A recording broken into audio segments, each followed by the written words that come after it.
백내장 수술을 받으신 지 한 2, 3주 정도 되셨던 분이셨어요. 지속적으로 병원에 불편감을 호소를 하셨었고, 병원에서는 검사를 다시 해봤는데도 불구하고 렌즈는 아주 잘 위치해 있고 이 정도면 수술이 잘 된 거니까 환자분이 적응을 좀 못하는 예민한 분이시다 라고 이런 식으로 얘기를 하셨습니다. 수술 전에 검사 결과를 봤더니 그 병원에서는 그렇게 말을 할 수밖에 없었던 이유가 어느 정도 있었더라고요.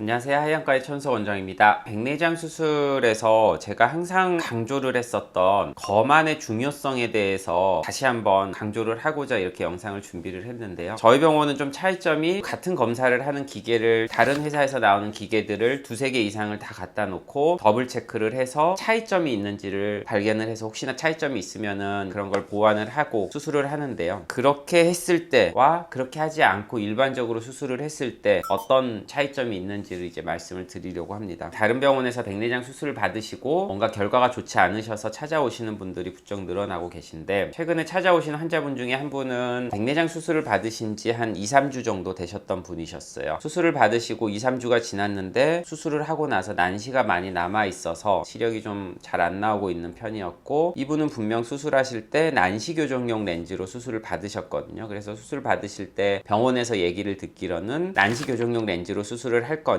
난시는 수술하고 나면은 거의 다 잡힐 것이다. 그래서 난시에 대해서는 걱정 안 하셔도 된다라고 설명을 들으시고, 존슨앤존슨에서 나오는 퓨어시라고 하는 다초점 렌즈 중에 난시 교정이 되는 렌즈로 받으셨고요. 당연히 다초점 렌즈로 수술을 받으시기 때문에 난시는 정확히 잡혀야지 원래 기대했었던 시력이 나올 수가 있고, 도수도 근시나 원시가 안 생기고 정시에 맞춰서 나왔을 때 그 렌즈가 원래 뽑아낼 수 있는 최대한의 시력을 뽑아낼 수가 있는 거거든요. 근데 환자분은 수술하고 한 2, 3주가 지났는데 난시가 계속 남아있어서 지속적으로 병원에 불편감을 호소를 하셨었고, 병원에서는 검사를 다시 해봤는데도 불구하고 렌즈는 아주 잘 위치해 있고 이 정도면 수술이 잘 된 거니까 환자분이 적응을 좀 못하는 예민한 분이시다 라고 이런 식으로 얘기를 하셨습니다. 이제 환자분이 도저히 불편함을 못 참으시고 저희 병원에 내원을 하셨고요. 보통 난시 교정용 렌즈로 수술을 해서 난시 교정이 잘 됐다라고 한다면 0.5디옵터 이내, 많이 잡아도 0.75디옵터 이내로 들어왔을 때 우리가 보통 난시가 교정이 잘 됐다라고 얘기를 하고, 특히나 이거는 다초점 렌즈로 수술을 했을 때는 더 정확히 맞아야 되고, 단초점 인공수정체로 했을 때는 1.0까지 간다고 하더라도 시력에는 상대적으로 덜 영향을 받는 편이죠. 이분은 퓨어시라는 다초점 렌즈로 하셨기 때문에 당연히 난시가 잘 잡혔어야 되는 눈이었는데 왼쪽 눈에 난시 수치가 1.5디옵터까지 잡히고 있는 상황이었었고, 이건 누가 보더라도 난시가 명확히 잡혔다라고 얘기하기는 힘든 상황이라서 난시 렌즈가 그러면 돌아가진 않았는지를 확인해 보기 위해서 저희가 산동 검사를 시행을 했고요. 렌즈가 들어가 있는 난시 축을 확인을 했을 때 저희 병원에서 검안 결과들을 기반으로 해서 계산이 되어 나오는 난시 축과는 15도 정도 어긋나 있는 상황이었습니다. 1도 틀어졌을 때 3% 정도 교정 효과가 감소된다라고 말씀을 드렸었는데, 15도 정도 틀어졌다고 한다면 거의 절반에 가까운 난시 교정 효과가 떨어졌다라고 볼 수가 있는 거죠. 환자분께 설명을 드렸습니다. 난시용 렌즈가 지금 눈의 축과 맞지가 않고 이거는 다시 돌려주면 좋을 것 같은데, 환자분이 그 병원을 이제 계속 다니시기에도 편하실 것 같아서 수술 받으신 병원에 가서 받아보시죠 라고 설명을 드렸었는데, 그 환자분이 말씀하시기를 그 병원에서도 마찬가지로 산동 검사를 해서 렌즈의 축을 확인을 했는데 렌즈의 축은 정확히 잘 들어가 있고 이 정도면은 오차 범위 안으로 잘 맞춰진 거니 환자분이 적응을 하셔라 라고 들었다고 하시더라고요. 근데 이거는 누가 봐도 사실 15도 정도면 오차 허용 범위라고 얘기를 하기는 좀 힘들거든요. 그리고 도수가 좀 높을수록 조금만 돌아가도 잔여 난시가 더 늘어날 수가 있기 때문에 15도 돌아갔는데 잘 됐습니다라고 했다라고 하는 게 사실 너무 이상해서, 환자분이 준비해서 가지고 오셨던 그 병원에서 수술 전에 검사를 했었던 그 데이터들을 쭉 한번 봤습니다. 수술 전에 검사 결과를 봤더니 그 병원에서는 그렇게 말을 할 수밖에 없었던 이유가 어느 정도 있었더라고요. 저희가 이제 수술하기 전에 눈 안에 위치를 잡을 때 몇 도로 집어넣어서 난시축을 몇 도로 자리를 잡을지를 렌즈를 결정을 할 때는 렌즈 회사 제조사들마다 계산하는 사이트가 있거든요. 그 사이트에 들어가서 환자분의 수술 전 검안 데이터를 입력을 하게 되고 그 검안 데이터를 기반으로 해서 계산 공식이 나오게 되고 이런 식으로 화면이 나오게 됩니다. 이분 같은 경우는 왼쪽 눈을 이런 식으로 수술을 받았고 수술을 할 때 난시 교정용 렌즈를 1.5디옵터 정도의 난시가 들어가 있는 렌즈로 56도로 렌즈를 위치시키면 난시가 가장 잘 교정이 될 것이다 라고 예측이 되어서 이렇게 계산이 된 거죠. 그래서 이제 그 병원에서는 당연히 이 계산 결과를 보고 56도를 타겟으로 해서 수술을 했을 건데요. 그 병원에서 그 원장님이 그렇게 설명을 하셨던 것도 나름 일리는 있습니다. 일리는 있는데 중요한 거는 그러면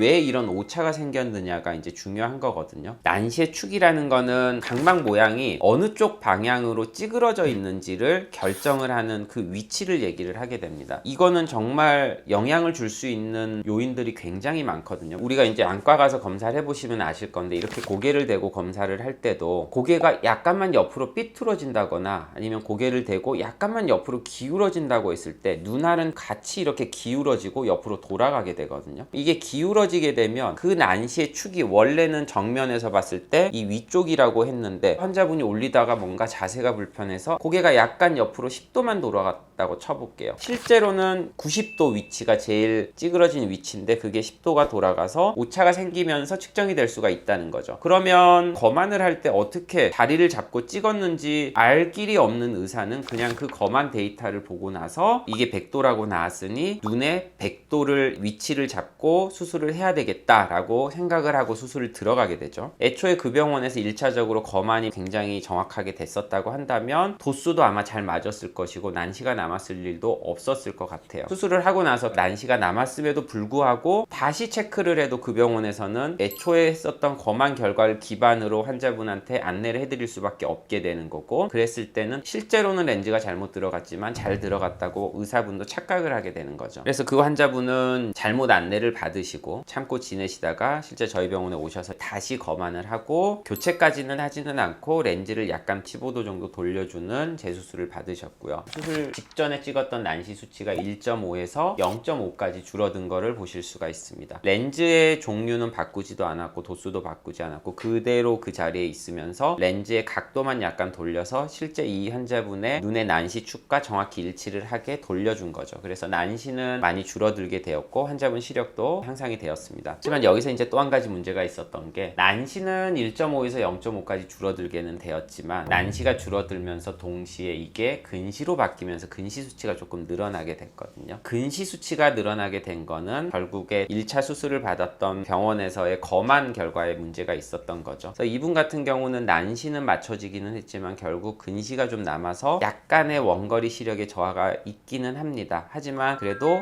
근시가 조금 생겨서 중간거리, 근거리를 좀 볼 수 있는 상황이라서 우선은 조금 지켜보려고 하고 있는 상황이고요.